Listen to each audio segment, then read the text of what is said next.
नमस्कार दोस्तों, आज है 11 जनवरी और देख लेते हैं आज क्या कुछ है खास करंट अफेयर में। मैं हूं ललित पटेल, मैं आपको बताता हूं। चलिए शुरू करते हैं सेशन। तो पहले बात करें अपन प्रवासी भारतीय दिवस की। प्रवासी भारतीय दिवस की। अच्छा, अभी 8 से 10 जनवरी के बीच में, 8 से 10 जनवरी की तारीख के बीच में ये प्रवासी भारतीय दिवस जो उड़ीसा है राज्य, उसकी राजधानी भुवनेश्वर में मनाया गया। भुवनेश्वर, भुवनेश्वर कहाँ है? ये उड़ीसा की राजधानी है। तो इसमें ये मनाया गया। ये 3 दिन तक चला था। कल इसका समापन कर दिया और इसी के मतलब इसके समापन के बाद में, समापन के उस पर 27 लोगों को राष्ट्रपति जो है, अपने राष्ट्रपति कौन है? द्रौपदी मुर्मू जी। तो द्रौपदी मुर्मू जी ने 27 लोगों को पुरस्कार प्रदान किया है। प्रवासी भारतीय सम्मान, प्रवासी भारतीय सम्मान, प्रवासी भारतीय सम्मान प्रदान किया है। कितने लोगों को? 27 लोगों को। ठीक है। अच्छा, ये लोग जो है, ये कोई राजनीति के क्षेत्र में था, तो किसी ने समाज के लिए उत्कृष्ट कार्य किए। जैसे देश में जो सिविल ऑर्डर होता है हाईएस्ट, कौन होता है? भारत रत्न। वैसे ये प्रवासी भारतीयों को मिलने वाला सबसे बड़ा सम्मान है। प्रवासी भारतीयों को मिलने वाला ये प्रवासी भारतीय सम्मान सबसे बड़ा सम्मान है। अच्छा, यदि हम बात करें प्रवासी भारतीयों को एनआरआई भी कहते हैं। एनआरआईस बोलते हैं ना अपन, आम बोलचाल की जो भाषा है उसमें हम इसको एनआरआई शब्द से भी संबोधित करते हैं। यदि बात करें हम प्रवासी भारतीय दिवस के इतिहास की, तो साल 1915 में जब महात्मा गांधी जी, कौन? महात्मा गांधी जी 1915 के साल में, महात्मा गांधी जी जो हमारे बापू कहाँ से लौटे थे? दक्षिण अफ्रीका से, साउथ अफ्रीका से। ये इसी तारीख को, लगभग 9 तारीख को, जनवरी की 9 तारीख को ये स्वदेश को लौटे थे। तो इसी तारीख को यादगार बनाने के लिए, इसी के उपलक्ष्य में साल 2003 से ही, कब से? साल 2003 से प्रवासी भारतीय दिवस यानी एनआरआई डे, प्रवासी भारतीय दिवस, वैसे इसको आम सरकारी भाषा में इसको प्रवासी भारतीय दिवस ही आपको लिखा देखने को मिलेगा।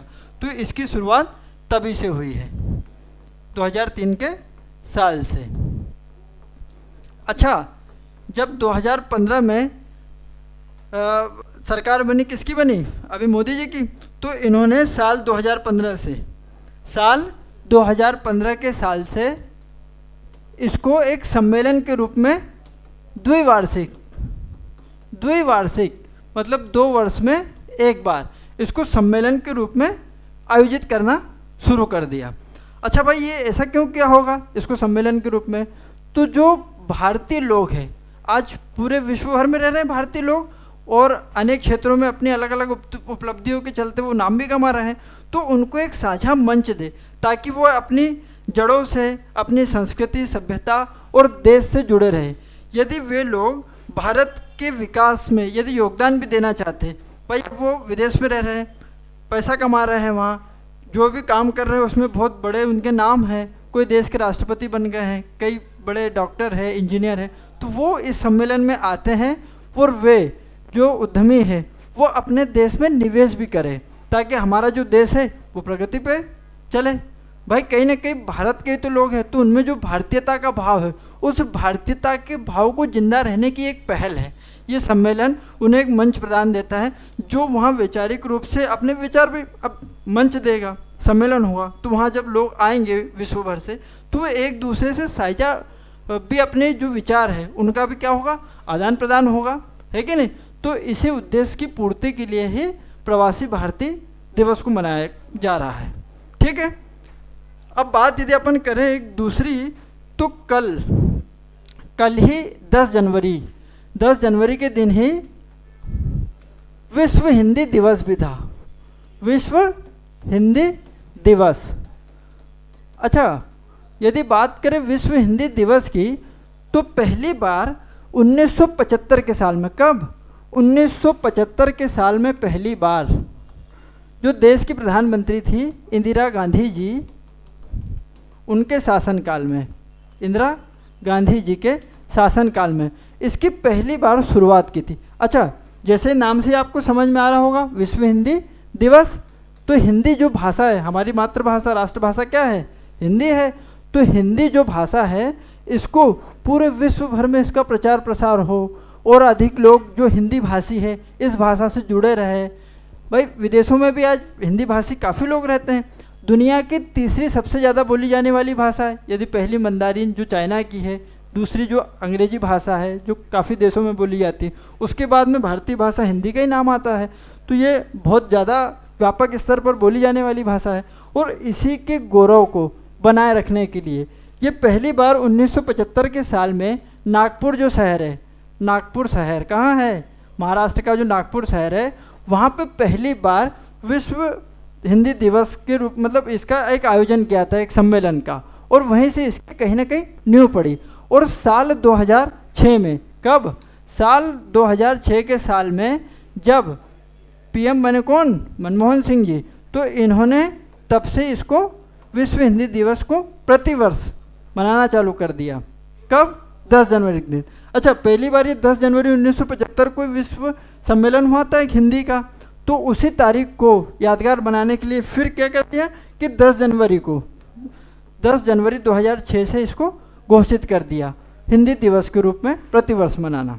ठीक है, तो ये बात हुई। अच्छा, इसमें जो है कई साहित्यकार जो है वो साहित्यिक कार्यक्रम होते हैं, साहित्यकार आते हैं, मिलते हैं और रचनाओं के बारे में भी बात होती है। देखो, साहित्य जो है वो भाषा को जिंदा रखता है, कोई भी साहित्य हो। तो हिंदी का यदि अधिक से अधिक साहित्य लिखा और पढ़ा जाएगा तो उससे क्या है कि वो भाषा जीवित रहेगी। तो उसमें साहित्यकारों को पुरस्कृत भी किया जाता है कि भाई किसी ने हिंदी के लिखाई में यानी साहित्यकार ने कोई उसको बढ़ावा दिया है, लिखा है, तो उससे क्या होगा कि ज़्यादा से ज़्यादा लोग उसको पढ़ेंगे, उसको बढ़ावा मिलेगा, उसके पढ़ने वालों की संख्या बढ़ेगी। अच्छा, कोई हिंदी का अच्छा वक्ता है तो उससे क्या होता है कि सुनने वाले ज़्यादा हैं। वैसे लिखने पढ़ने में जब तक हिंदी का उपयोग होगा तो हिंदी भाषा पल्लवित और प्रसारित होती रहेगी।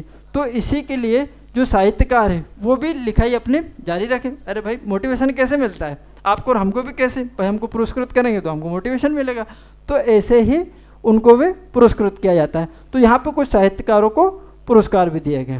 ठीक है। अच्छा, अब एक तीसरी खबर की ओर बढ़ते हैं जहाँ पे हम पासपोर्ट की बात करेंगे। काय की बात करेंगे? पासपोर्ट की। अच्छा, अभी पासपोर्ट का आप मतलब तो समझते ही होंगे। आपको एक ऐसा कानूनी दस्तावेज जो आप कई देश के बाहर जाते हैं तो पासपोर्ट आपका क्या होता है भाई, आप भारतीय, ये आपकी पहचान कौन बताता है? ये पासपोर्ट बताता है। भारत का जो विदेश मंत्रालय है वो आपको एक दस्तावेज जारी करता है जिसको हम पासपोर्ट बोलते हैं। ठीक है, तो पासपोर्ट की रैंकिंग जारी की है। अच्छा, ये जारी कौन करता है? तो एक प्राइवेट फर्म है, हेनले। क्या है उसका नाम? Henley and partners.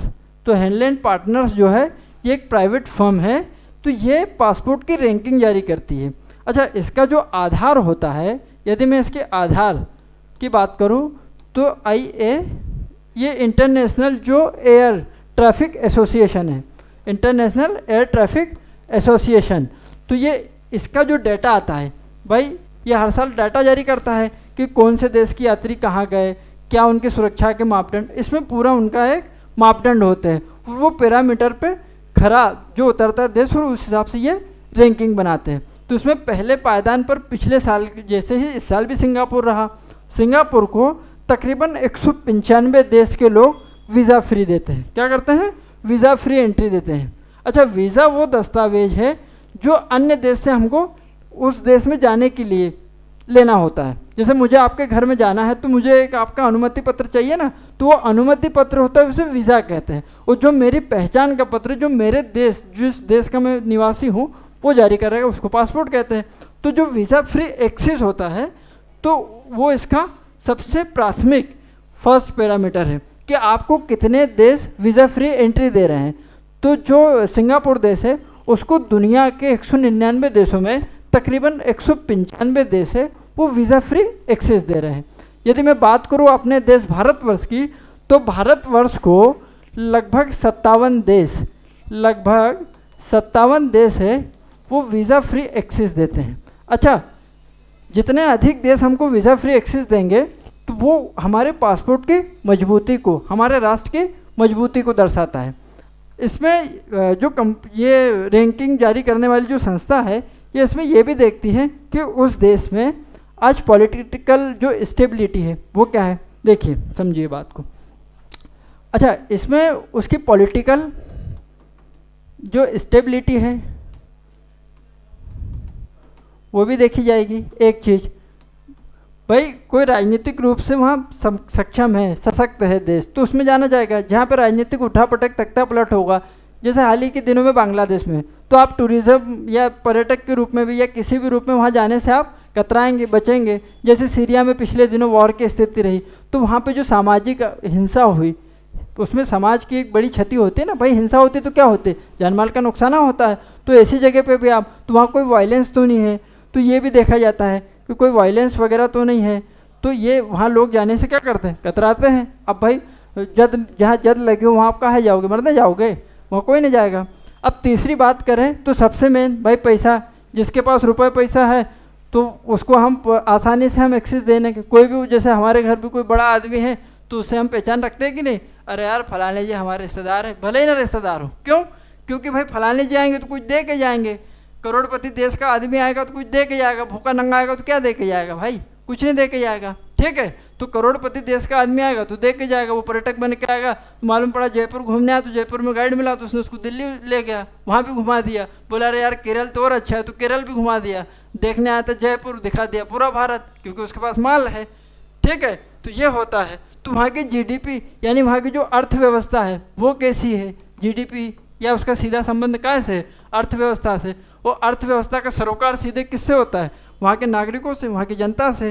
भाई आपकी अर्थव्यवस्था मजबूत है यानी आपका नागरिक मजबूत है, आपके देश के जो लोग हैं उनकी जो पर कैपिटा इनकम है वो क्या है, वो अधिक है। तो ये इसके मुख्यतः मापदंड होते हैं। नमस्कार, आज के लिए बस इतना ही, अगली क्लास में फिर मिलते हैं।